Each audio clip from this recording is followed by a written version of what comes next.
Boker Tov à tous. Dans ce Teilim, on nous dit Lama Rakshu Goïm ou Leomim Yegeurik. Ça veut dire pourquoi se démènent les peuples et les nations agitent-elles de vains projets. Donc ça veut dire que, en fait, ça nous parle des temps futurs. Quand Bezrat Hashem, Mashiach, il viendra, et donc Mashiach, il va venir. Ça, c'est déjà une certitude pour laquelle on doit avoir vraiment aucun doute et prier pour ça tous les jours. Et quand Mashiach, il va venir, alors les nations du monde, elles vont être grave jalouses. Elles vont voir que finalement, eh ben, le Messie des Juifs, il est arrivé pour les sauver. Et donc, ils vont s'agiter et ils vont venir, on dit qu'en fait, ils vont se liguer contre Akadosh Baruch Hu. Ça veut dire quoi? Ils vont dire, attends, mais Akadosh Baruch Hu, nous aussi, on a un mérite au Mashiach.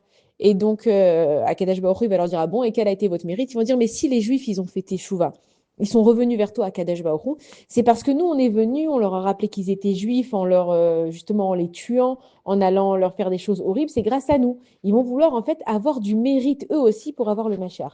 Et donc, à ce moment-là, Akadosh Baruch Hu, on dit qu'ils rigolent. Pourquoi ils rigolent? Parce qu'Hachem, il va leur proposer de faire des mitzvot, et on dit qu'il va leur proposer de faire des soukottes. Il va leur dire, regardez, c'est une fête qui coûte pas beaucoup, vous pouvez faire des soukottes. Et on sait que cette fête, justement, elle coûte énormément. Mais ce qu'il est en train de dire à Kadesh Baruch Hu, c'est qu'elle coûte pas beaucoup. Ça veut dire que nous, les Juifs, étant donné qu'on fait les choses par conviction, parce qu'on aime Akadosh Baruch Hu, quand on aime vraiment une personne et qu'on doit dépenser de l'argent pour elle, eh ben, c'est vraiment jamais beaucoup, parce que tellement on l'aime, on serait prêt à dépenser beaucoup plus. Donc, ce qu'on va dépenser pour nous, c'est pas beaucoup par rapport à l'amour qu'on a pour Akadosh Baruch Hu. Mais quand les goïms, ils vont entendre et ils vont dire, ah, cette mitzvah, elle coûte pas beaucoup, on va le faire. Là, Akadosh Baruch Hu, il rigole, il va dire, en fait, vous le faites parce que ça coûte pas cher, mais vous n'avez pas compris qu'il y a tout un travail derrière d'un juif. Et on dit que les nations, elles vont entendre que les juifs, ils ont mis un talit et ils ont mis des tefilines et ils vont faire pareil. Ils vont venir avec un talit et des tefilines et ils vont vouloir montrer à Kadosh Baruch Hu que eux aussi, ils sont en fait prêts à faire des mitzvahs, tout ça pour recevoir la récompense. Et donc, dans la suite du Télim, il y a marqué que Kadosh Baruch Hu, il rigole parce qu'Akadosh Baruch Hu leur dit, mais vous n'avez pas compris. Il ne s'agit pas juste parce que j'ai dit de faire une souka, de faire une souka. Il ne s'agit pas juste parce que je vous ai dit de mettre des tefilines et un talit de le faire. C'est qu'un juif, quand il fait quelque chose, il se donne à fond pour cette chose-là. C'est pas juste de faire une souka, c'est d'aller, de la décorer, de manger dedans. C'est un travail sur son ego, de quitter son confort, d'aller même des fois sous la pluie, dans le froid. C'est pas juste de mettre un talit, c'est de se lever chaque matin, de le mettre, d'y faire attention, de le plier, de le garder propre, de faire une bénédiction quand tu le mets. C'est pas simplement d'attacher des tefilines, des lamelles en cuir sur ton bras. C'est que chaque fois que tu tournes, alors tu as une autre pensée. C'est que chaque matin, tu es prêt à le faire. C'est qu'il y a les Chabad, les Lubavitch qui ont pris sur eux cette mitzvah d'aller dans les chambres d'hôpital et de mettre les tefilines. C'est pas simplement de faire des mitzvot parce qu'il y a marqué de faire des mitzvot et ensuite d'avoir la récompense. Ce qu'il est en train de dire à Kadosh Baruch Hu, aux nations et pourquoi il rigole, parce il va leur dire, en fait, vous n'avez jamais compris ce que c'est un juif. Vous, vous dites maintenant que vous les avez fait souffrir pour les rapprocher d'Akadosh Baruch Hu, mais comme Dieu, il sonde les reins et les cœurs, Hachem, il a dit non.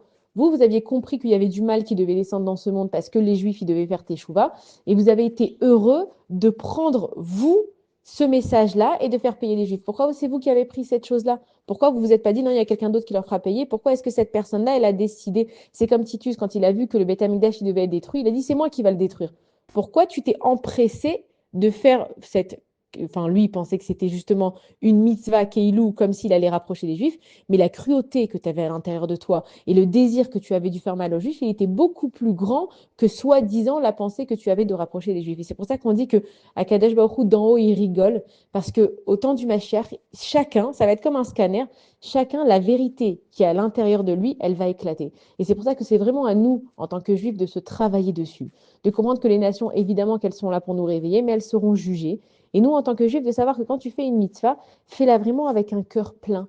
Profite de cette mitzvah. Raconte à Kadesh Baruch Hu combien c'est peut-être dur pour toi justement d'investir pour une souka. C'est peut-être dur pour toi de mettre les téfilines, mais tu le fais parce que tu sais qu'il y a un travail intérieur qui vient avec. Et donc, au temps du Machar, Bezrat Hashem, quand toutes les nations elles vont vouloir dire, mais nous aussi, on veut notre récompense, à Kadesh Baruch Hu, il dira, vous n'avez jamais eu envie de récompense, vous avez eu envie de vous laisser aller à vous-même, comme Esav, on dit que c'était Ish Sadeh, il se laissait aller à tout de suite et à maintenant au plaisir éphémère et immédiat, parce qu'il n'avait pas les nerfs, en fait, tout simplement, de se travailler sur lui, alors que nous, les Juifs, on est là, on fait un travail interne, on fait une introspection, on se casse la tête pour être des bons Juifs, et Bezrat Hashem, il y aura une récompense. Bonne journée à tous.